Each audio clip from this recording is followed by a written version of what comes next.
Ship's Sailing, a great reel in E minor. We're going to learn it, the simple version, and we're going to ornament it, we're going to vary it, we're going to turn it inside out. I'm going to take 2 bars of this tune and work on a whole load of different ways to interpret, vary, ornament, and generally play with a lot of fun. These 2 bars give you some ideas that you can then use in other tunes. So the first thing we need to do is learn the basic tune itself. This is Ships Are Sailing. It's in the key of E minor. Before we jump into the tune, I want to invite you to join my banjo community on Patreon. I'm transcribing all of the music that you hear into multiple different lessons, fully notated in tab, in standard stave notation, ABCs you can even learn by ear. Go check it out. Patreon.com/Enda Scahill Banjo. The link is in the description and it's also in the pinned comment.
Let's draw your attention to the fingering for the left hand on the second part.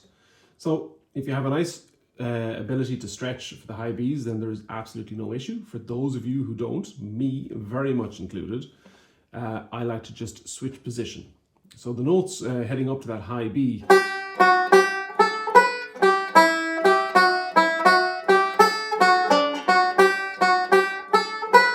so there's no issue with using the 4th finger as it's supposed to be used on the 5th fret and going up with your pinky. I just move my entire hand up so that my index finger is on fret 3, and then I will still probably use my pinky, but I stretch much easier from my middle finger to my pinky than I do from my 4th, my ring, to my pinky. That's just not a comfortable stretch. I wish it was, and it just ain't. So I will play it index, middle, pinky.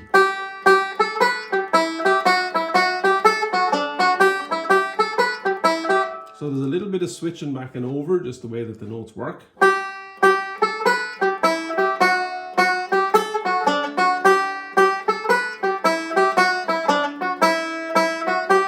So the only little slidey bit is when you're going from the F sharp to that G.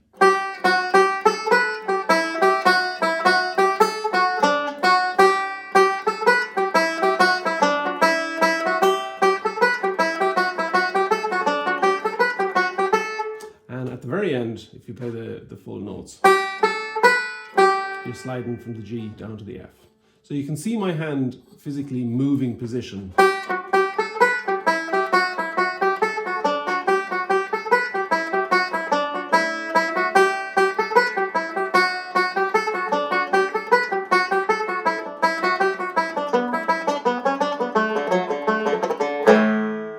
So that my might just make it a little bit easier for you to hit all of those high Bs.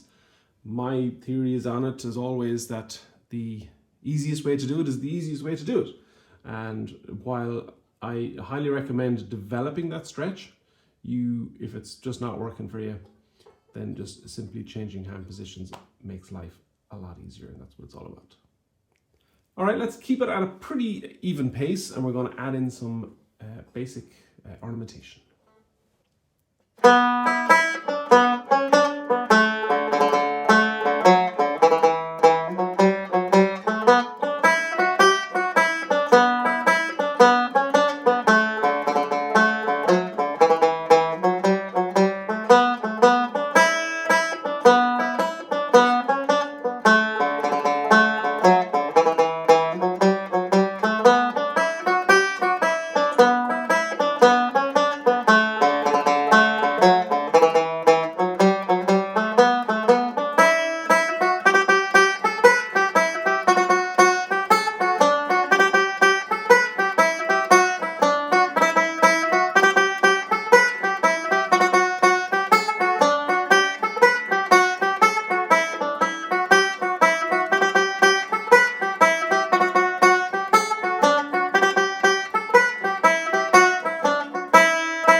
So that's just using single note trebles. Now we're going to do it, we're going to add in some of the triplets, the little run-ups. And a lovely way to round out the edges of tunes rather than the metronomic up and down motion. So here we go. This is Ships Are Sailing with triplets.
So one or two sneaky trebles jumped in there. Can you hear the difference between a triplet and a treble in terms of how the ornamentation flows? So just in that first half, I'm going to play the piece with the one note treble, and then I'm going to play with a triplet, so you can hear the difference.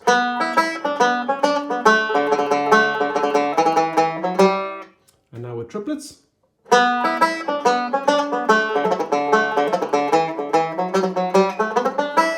So is that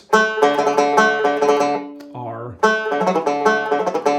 So the triplet is a little softer, maybe a little bit more subtle,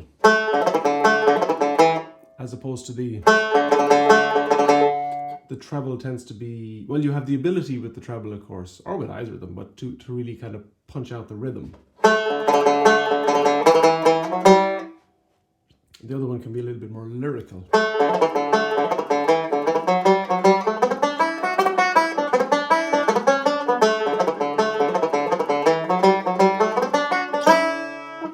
There's so many different places to put them, especially at that speed, of course. You can kind of triplet in and out of all of the corners of the tune. So here's one round where we're going to mix them up, use both triplets and trebles. I'm going to try as I play it to kind of emphasize busy rhythmical sections with the single note triplets, and then to try and round it out and make it a little bit more lyrical by using the runs of triplets. I probably said single note triplets instead of trebles. I'm the one who set these definitions, and I mess them up more than anyone. So ships are sailing, all mixed up, very much like myself.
just worth noting that the runs of trebles in the second part of that,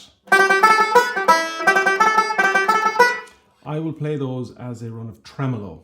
I will still punch out the rhythm, so I'm catching the downbeats of the first of each of the three notes. But it's easier to do it, particularly at pace. It's easier to do it as a tremolo, as in down, up, down, up, down, sorry, down, up, down, up, down, up, down, down, up, down, up, right? As opposed to the traditional down, up, down, down, up, down, down, up, down, if you were doing a run of triplets or trebles. So that's it as hitting the down beats with a down stroke. So down, up, down, down, up, down, down, up, down.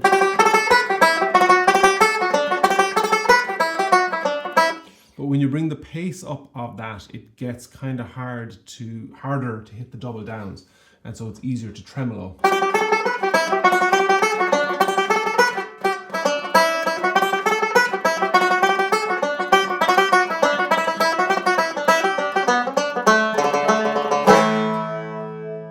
All right, so there's lots there. Lots of different ways of approaching adding in triplets and trebles, and obviously combining both. That's all fully notated on SoundSlice, so I hope that you can dig in, slow it down, and catch all of the little nuances that are happening. Here's one round of the tune, and I'm just going to go for it. See what happens. There will be some variations in this, probably some chordal stuff as well that we can talk about afterwards. Try not to overthink it too much, and we'll just kind of see what happens. It's a really great tune for lots of innovative ornamenting, if that's even a word. That feels like something that you do to a beer if you're making it at home.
A bag of licks, as the Americans call it, for 2 bars, the first 2 bars of Ships Are Sailing. So essentially what I'm going to do is I'm going to take these 2 bars and I'm going to play them in a whole load of different ways. So using ornamentation, variation, possibly some chords, slides, hammer-ons, all of that kind of good stuff, to show you that there's a rake of different ways of interpreting 2 bars that's still within the framework of the tune. And so you can pick out a couple of these and add them into your version of the tune, and it doesn't really matter what speed you're playing it at. If it's a nice or a cool little sequence that you enjoy, it'll make the tune more interesting for you. So here are the 2 bars.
Do that one again.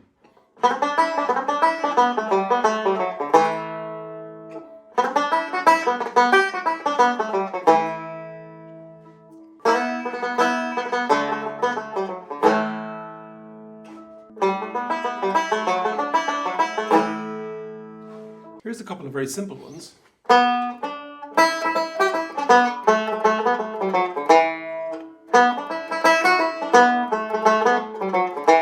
And the difference there with playing the high F and the G, a little pull off, and the G gives it just a slightly different flavor.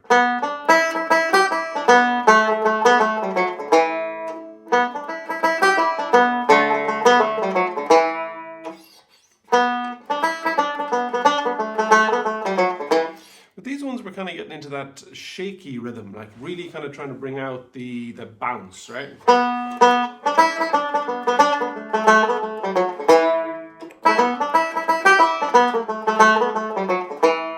They're not as flamboyant as some of the complicated, almost bluesy versions with lots of triplets and chords and stuff, but these are nice ways to approach it as well.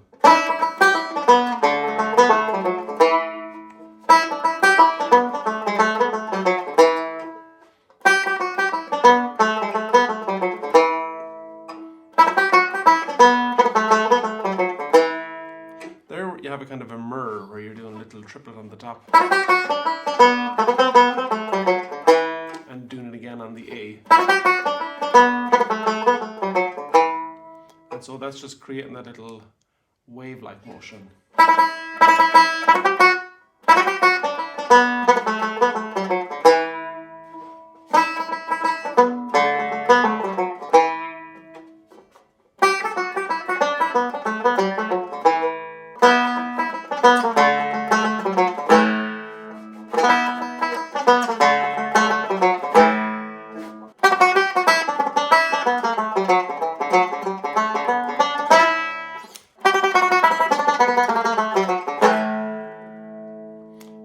Maybe we'll leave it at that.